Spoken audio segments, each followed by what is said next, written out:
Okay, today in lesson 10.2, we're discussing probability, which is defined as a number between 0, or 0%, and 1, or 100%, that measures the likelihood that something will happen.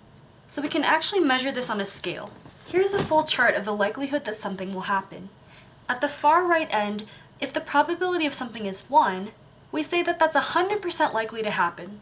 In general, I could say something like, there is a 1 out of 1 chance that tonight I will go to sleep, and tomorrow I will have coffee for breakfast.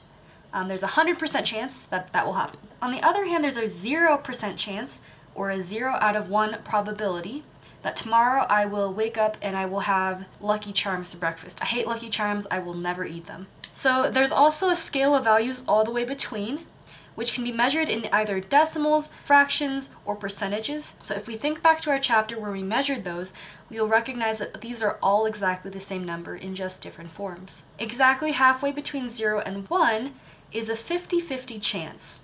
There is a 1 out of 2 chance that when I flip a coin, I will get a heads, where there are only 2 options when you flip a coin, heads or tails, and there is only 1 tails, so the chance that I'll flip a heads is 1 out of 2.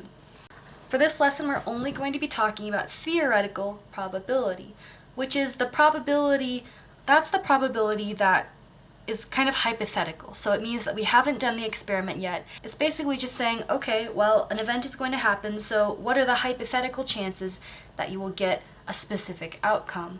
Okay, so the formula for theoretical probability, again, the probability that something will happen, we measure that using P for probability of an event, so we put that in parentheses, and the event name goes on the inside, is equal to the number of favorable outcomes.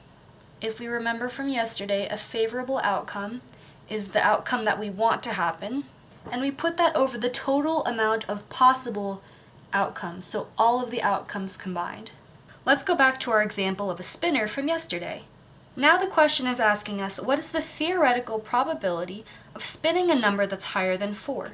Okay, so I have my formula all written out already. I'm just going to start filling it in with the things that I know.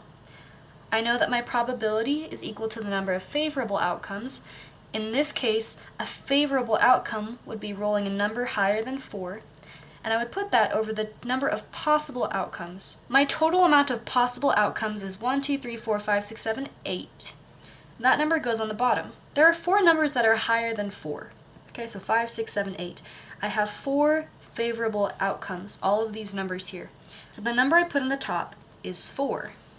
The probability of spinning a number higher than 4 is 4 out of 8. But I can actually reduce this fraction. 4 and 8 have common factors of 4. So making sure that I reduce this all the way, I divide the top and the bottom by 4 over 4, and I get 1 over 2. The probability that I'll spin a number higher than 4 is 1 out of 2. So there's a half a chance. And we know that because if I divide this top number by the bottom number to convert it into a decimal, I'll get 0.5. And when I convert 0.5 into a percentage, by moving the decimal 2 times to the right, like we've done in the past, I'll get there's a 50% chance that I will spin a number higher than 4. Let's do one last example. This question asks, what is the theoretical probability of drawing a green marble? Well, as we know, we need to write our formula first. The probability, which is theoretical, is equal to the number of favorable over the number of outcomes total. Let's just go ahead and start filling that in. The number of favorable outcomes. In this problem, a favorable outcome would be a green marble. There are 3 green marbles in here, so we put 3 on the top for the number of favorable. The amount of total outcomes, we have 7 marbles total in the box, meaning our total amount of outcomes is 7. If we're going to go ahead and reduce that by dividing the top by the bottom, we get 0.429, roughly. I rounded it. So remember, we do not divide the bottom by the top, we divide the top by the bottom, so 3 divided by 7. If we're going to convert this number into a percentage, we need to move the decimal twice to the right, and we get 42.9%. So when we put our hand in this box, draw out a marble, there's a 42.9% chance we'll get a green marble, or 3 out of 7.